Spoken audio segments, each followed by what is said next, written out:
দেখুন, আমার পেটের ভেতর তো ইঁদুরেরা দৌড়াদৌড়ি করে ফুটবল খেলছে। আমার বাবাটার খুব কষ্ট হচ্ছে তাই না? আর একটুখানি সময় বাকি, সূর্যমামা এই তো ডুবে যাবে। ঠিক বলে। সাইফ তো আজ প্রথমবারের মতো পুরো রোজা রেখেছে। আমাদের হিরো ছেলে। যাও, আয়শা আপুর সাথে গিয়ে একটু বসো।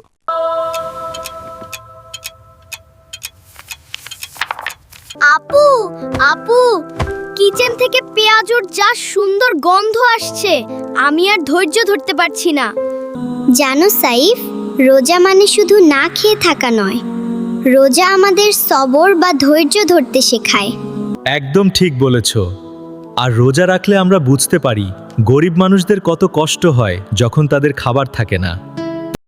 ঠিক বলেছ।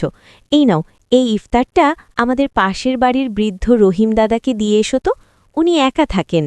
ও, তার মানে আমরা খাবার শেয়ার করলে আল্লাহ খুশি হবেন? আমি দেব, আমি দেব।